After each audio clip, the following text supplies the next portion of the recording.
I'm the Leftover Chef, Jordan Freed. And I'm Brendan O'Brien.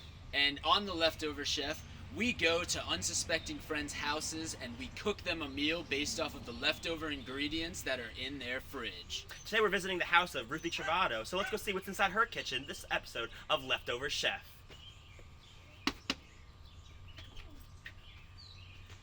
Hi, Ruthie. Hello.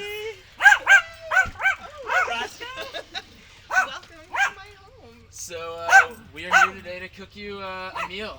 Yay! I'm so excited. Cool. Come on, let's eat.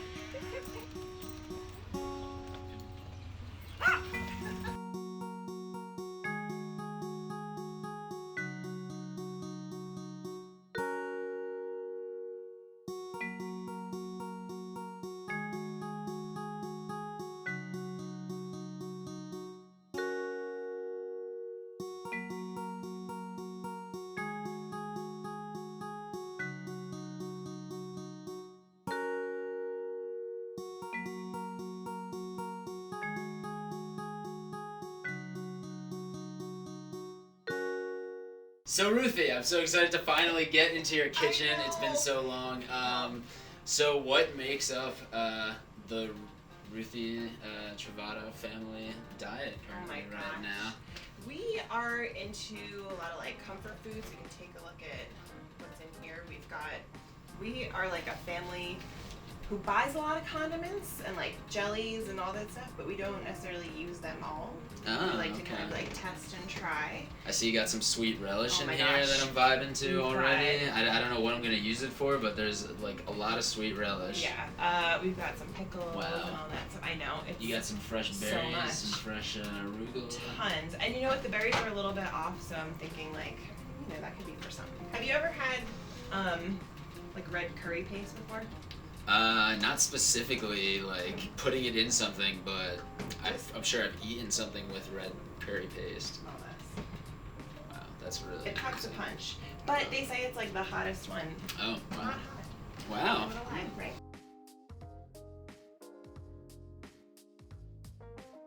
When Yeah, I'll you move this around. live in a home with your roommates, you tend to have like a fully stocked situation here. So Are there any like things you're craving? oh my gosh. Well, okay, we do have a pack of these French crepes. Whoa. Right now, which you would think, as a French teacher, shouldn't I be making them? Yes, oui.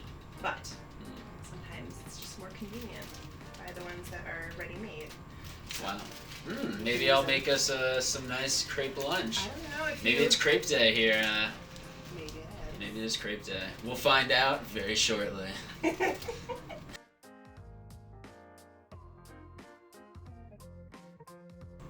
Welcome to my spice cabinet. We have tons of spices, and this looked much different a few months ago. It was one of my pandemic projects to like organize this kitchen, So I bought a lot of like steps, wraps, Oh. organization tools to kind of use, and I've got them in like all the cabinets and drawers and stuff to kind of help see better. We have so many, and I want you to fully understand that like before I did this, there's a lot more in here, and they had to Oh. spices lose their potency. So what's a spice that goes? Like an old spice or a spice that's just like Yeah, literally calcified and Yeah, turned into raw? If you can't really smell it much anymore, then like what's the point? Truth. It's not an aromatic if it's not. No, this is one of my Aroma-filled. faves. You like Ooh. smoked paprika? Yeah. It's nice. Well, it's very smoked. I'm gonna use some of that. Little goes a long way. But my mom bakes a lot of pies. We've got a lot of cinnamon, ginger, nutmeg situation. All kinds of stuff. Have you ever used chili crisp? Yes. No, I'm a big fan. It is not open because I would not use it, and I don't know how to use it. But here it is. Wow, maybe that is a mission for us to use some chili crisp. Somewhere in there. So My parents also just got into the chili crisp trend. I feel like it's making the rounds on social media, so people are like seeing it more. Yeah. So yeah, this is our chock full spice cabinet. Well, I guess I'll have to make us a very spicy meal.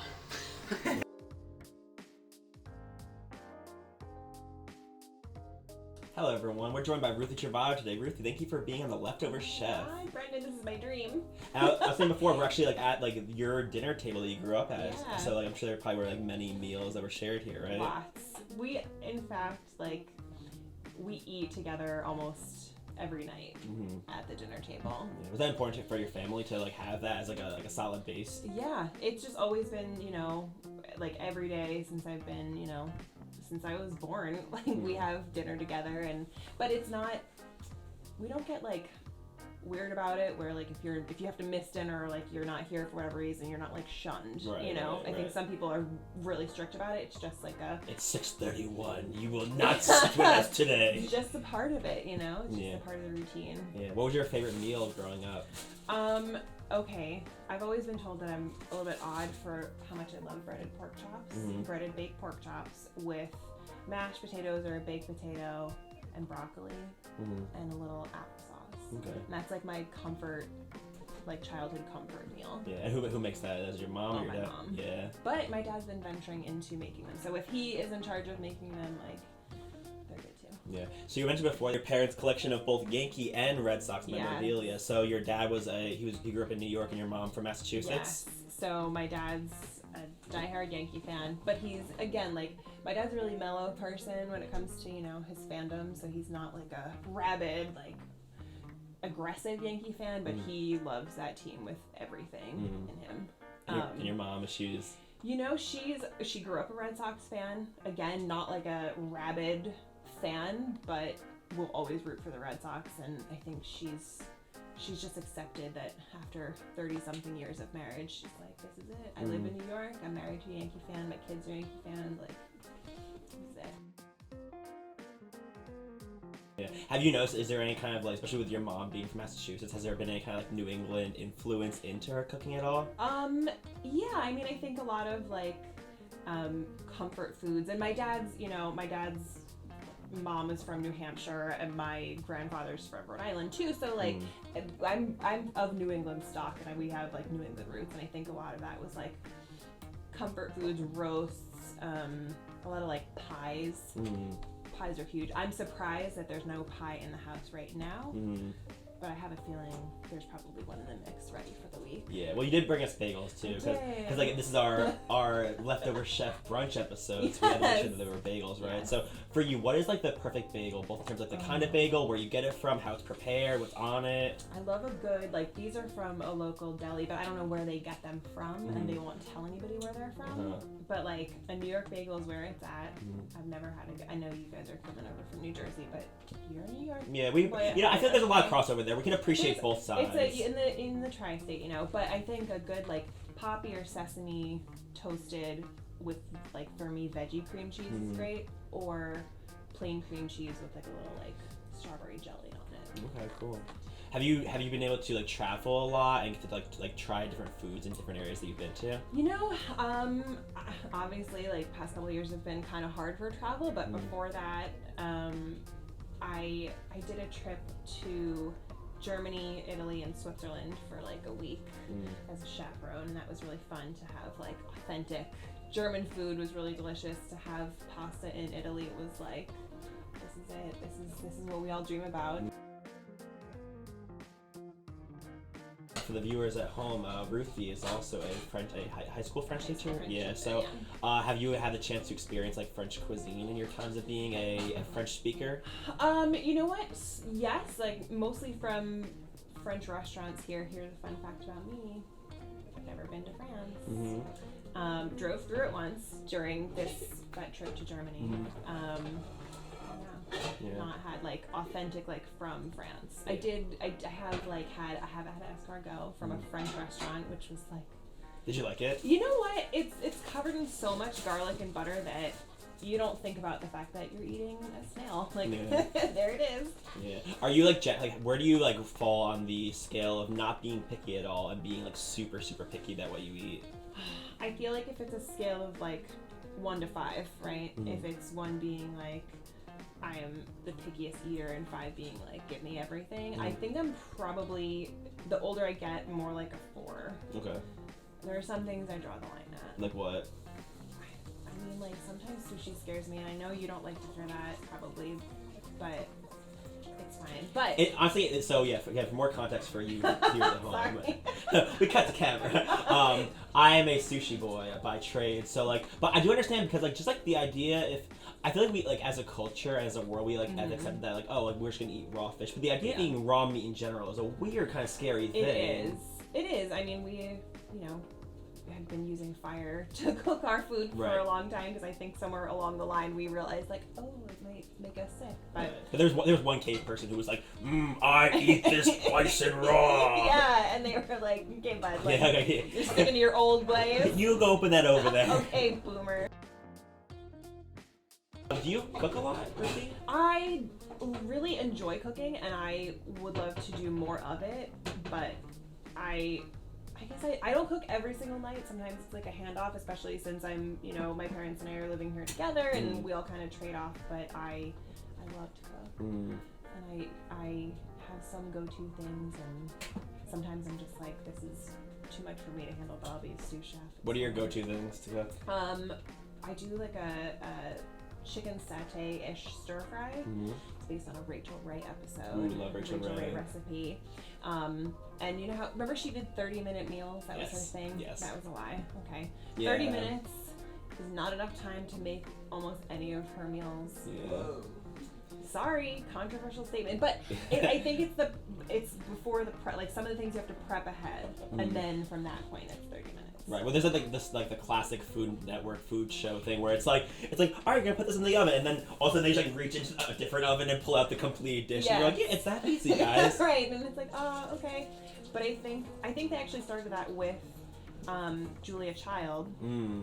And have you seen the documentary? The documentary is coming on soon, but there's I think it's on HBO Max. Oh, there's a TV series, yeah. Yes, it was so good. Yeah. So good, and it talks a lot about the behind the scenes and the development of our show. So like, I think that was really cool to see, like how it actually came to be, and Food Network is almost always on somewhere in this house, and to see like, oh yeah, they started doing that kind of thing where they have like the prepped food and like this is done, and they started that with her show because they had to fit it in a certain time frame. So to see like how that's kind of evolved has been really cool. Yeah. So we mentioned so we're talking about Julia Child, we're talking about Rachel Ray, we talked about the Barefoot Contessa who is Ina Garten. Yes.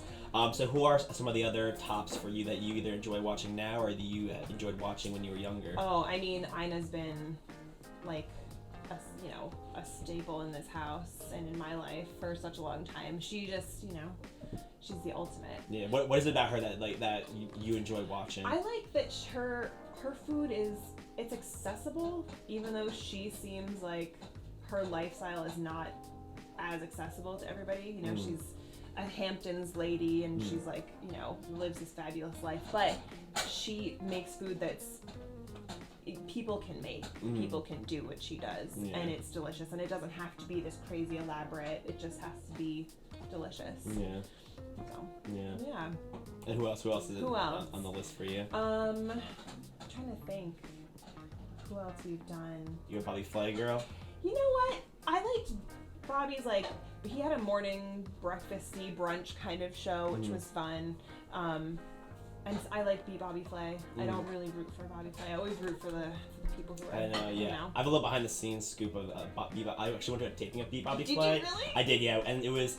So they did it in like this warehouse in Brooklyn, and it was like poorly ventilated. And so like halfway through, all of a sudden everyone's like, "Why are my eyes watering?" That's because like, the fumes were just like getting to everyone. Yeah. But like the biggest takeaway from that was that it's obviously it's Bobby and this other person cooking.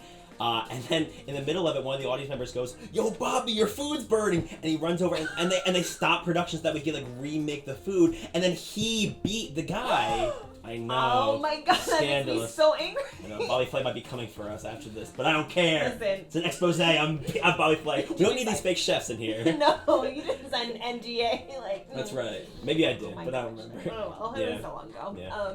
But yeah, like I'm trying to like look over at our collection of people. Sarah Moulton, she was, I guess she learned from Julia Child too. So Sarah Moulton had a PBS show. Okay. Giada De Laurentiis. She's been doing, you know, making Italian food kind of accessible for people for a while. So she's always been somebody who's influential. How much does like the food or the restaurant that you eat at it, like if you're going on a date, like how much like does the food factor into where you're like how the date goes? I mean, it's been a long time, Brendan, but, I do think it makes a difference, you know, and like I think the restaurant you choose to go to, like if I'm going out with somebody who's, you know, also lives in the area, like I don't want to go to some place that I usually go to. So if I show up there again, the people are gonna be like, "Hey, how'd it go?" And I'd be like, "He wasn't the one," you know. Like I went meet the new one. I went to I did that once. I went to a local place that we've just been going to for years, and like they know who I am, and you know, I went on the date with the guy who was again super nice. This is like a deep memory. I have not thought about this in a long time, but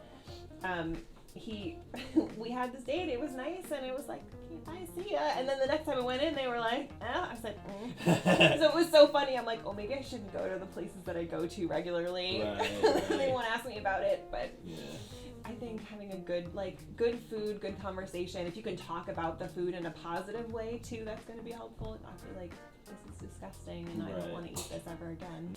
But so go back to your family. So we saw in your in the living room, in the sitting room, that you had a picture. Would you mind? We're gonna cut to it right here. Would you mind telling us a story about this picture? So my my aunt and uncle, right? I say aunt because I'm New England based, right? I'm an aunt guy. Oh, Yeah. it's fine. Yeah. Sometimes I slip. It depends on who I'm talking to. But my aunt and uncle bought a beach house, and it's so nice, and they're so excited about it, and the family's really excited about it. And last summer, they invited like a bunch of people to come hang out at the house, spend the weekend there, and I couldn't go, and I cannot remember why. I had a legit reason, probably a work thing, but they had this lovely picture. The whole family's on the deck. They set up a self-timer camera, and everybody, it's a lovely shot. The whole family smiles, great. And they printed it out, and they sent us a copy of it, and I was like, oh, I missed it. I didn't get to go.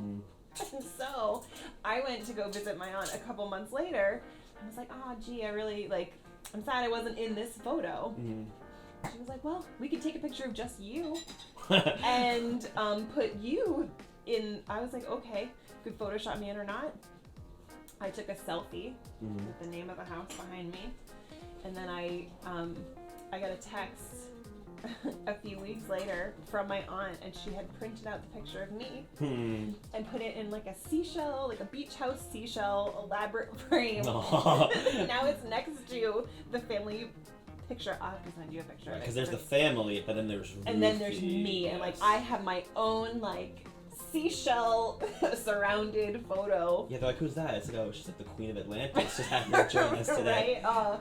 Sorry, my niece is the Queen of the Sea.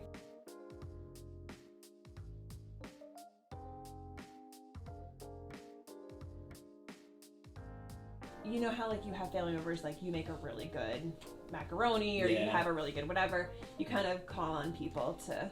Yeah. Sometimes I feel bad because there's certain people who like they make that dish and you're like, oh, like you look forward to that dish, and then like if they try to get creative one year, they're like, no, I want to step outside the box a little bit, do something different, and then do something else. Like people are acting like they're not disappointed, but you know everyone's like, man, I wish they made that mac and cheese they made last year, you know, because in your mind you've already told yourself you're gonna be eating it. You're like, I'm so psyched, and then they come and they're like, oh, I decided to bring quinoa instead, and you're like, quinoa on Christmas. Yeah, no offense if somebody else really likes it, it's not. No, but quinoa on Christmas sounds like it's like a Hallmark movie. It's like destined to be a Hallmark movie. Which, speaking of Ruthie, of a Hallmark movie. Tell us about your love of Hallmark movies. Oh my gosh, Hallmark movies just okay. I really only at Christmas time. I'm not like a Hallmark all year round kind of a gal, but like there's something about a Hallmark Christmas movie that is just so consistent. I love the consistency of it. I know that I can watch one, fall asleep, and wake up in the middle of the next one, and it's like nothing changed. I missed nothing. It's been the same plot line for every single one. You know everything. There's going to be some kind of conflict in the last like 15 minutes, and then it's going to resolve within the last 2. Yes. It's just so great. Do you have any like Christmas or holiday dishes that you look forward to in particular, or that you like to eat?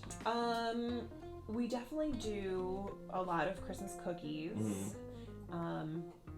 And you know, I always find that really enjoyable to kind of figure out and plan out which ones you want to do. You know, which are the signature ones. Like we make Swedish coconut cookies, which are like a coconut based cookie. It's basically like coconut sugar, flour, and butter. Okay. Simple, easy. It's simple, Good. easy, you know. Can probably be made vegan if you need it. And they're really easy, and they make a ton, just a ton. Yeah. But we do a lot of like, I mean, Christmas, Thanksgiving kind of have similar palettes, similar like taste profiles. Yeah. So we do a lot of like stuffing, and we do a squash. We like bake squash. We were talking about like redoing like a different kind of, you know, dish and changing it up. Well, you know, you can have your mashed squash, which is fine. Mash it up, delicious. However, you want to up it, you want to change that game. You cube up that squash and you roast it. Okay. Game changer. Wow, look at that, guys. Okay. Don't get squashed. Listen to Ruthie's notes on how to make a good squash. Roast your squash. You don't have to squash your squash. And if you also don't squash your squash. you can you know like you can just you can like cut it up and roast it. Right. And if you mix it with roasted Brussels sprouts, delicious and beautiful. And if you sprinkle that with some pomegranate seeds, do a little balsamic reduction glaze, it's beautiful. Like the presentation is really beautiful. I'm getting hungry just listening to all of this. I know that's good. We got the leftover chef cooking us I a know. tasty ass meal.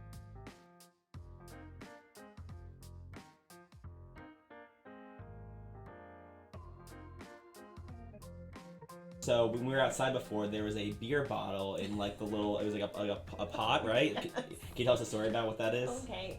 I mean, we have neighborhood cats, feral cats in the hood.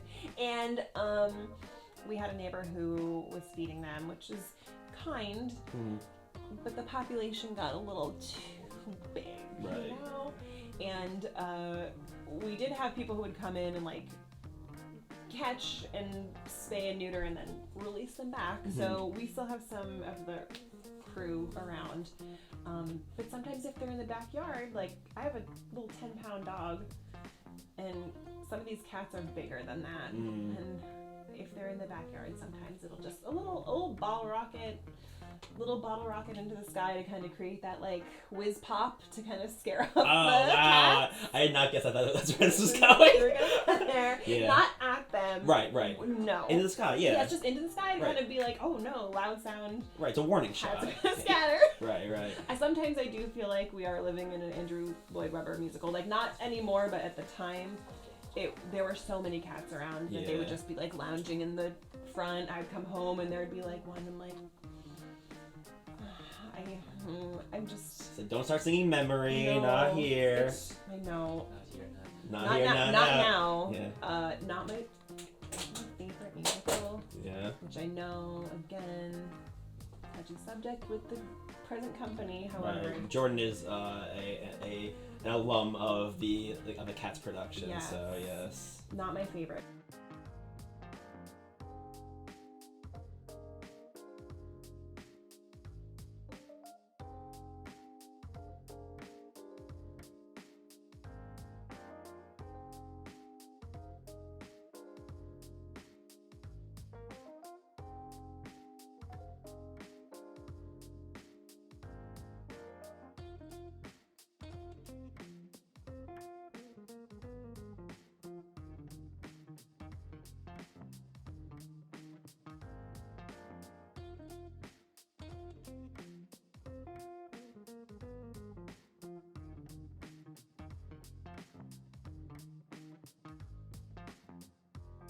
Wait, Ruthie, what is your favorite musical before we? Oh my god. My favorite is Into the Woods. Nice. I was in a production when I was a junior in high school. I played the baker's wife, and it was just transformative. Like everything about the production was really, really special.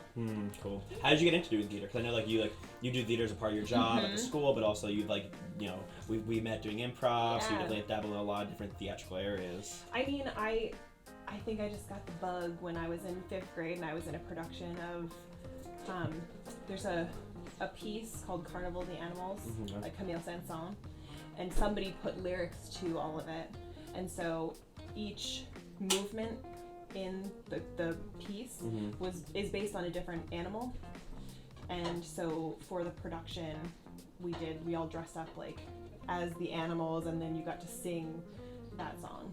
What animal were you? I played a farmer. I didn't even play an animal. I had overalls, and I was really excited about it.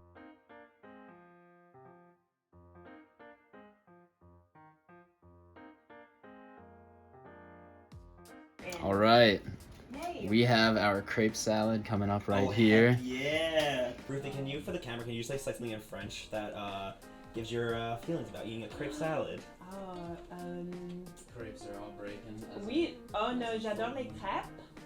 Les crêpes sont délicieuses et je suis très heureuse d'avoir quelque chose si spécial ici. Oui. Oui. Oui. Oui. All right, we got right here a Jordan Freed Leftover Chef original right here with our crepe salad. I was trying to make it more of a salad crepe, but then the crepe burst open, as things do. But it's all going to the same place, so it doesn't need to be wrapped up in a salad because we could use forks and knives instead of our hands. This crepe salad has the berries that were starting to go. They were not as bad as the arugula that was starting to go, but then we ended up subbing out the arugula with some spring mix, and then we have some chili smoked navy beans. Bobby Flay, eat your heart out. We got Jordan Freed. Yeah, and that is our trio sandwich salad that is now a salad because it is not a sandwich anymore. Ooh. Oh, Jordan. Be real. I'm Be real though. Yeah. You thought it was ugly. Me? What do you mean? I didn't say that. I saw your eyeballs from the other side of the room. You thought this was an ugly crepe salad. No, I scratched my eyelid. Everything looks ugly from the side. No, I don't judge food by the way it looks ever. I've actually never had pre-made crepes, so that's one of my curiosities to what this was gonna be. I have not They smell either. really good though. I think that's what it smells good. It works really good as like a substitute for croutons or like any other kind of like bready kind of garnish within the salad. Yeah. I bet you could toast it, and like add something in here. I love a strawberry salad. Anytime there's like a strawberry element, Yeah. it's nice. The spice level is nice. It is nice. This is the chili crisp. It's definitely in there. had not used it before. It's really nice. Yeah. Well, I think we sign off here. So thank you, Ruthie, again for sharing with us both your home, your food, and your stories and tales. Oh my gosh! Thank you so much for coming. Thank you for the meal, Jordan. This is really delicious. Oh, I appreciate you letting the leftover chef take over your kitchen.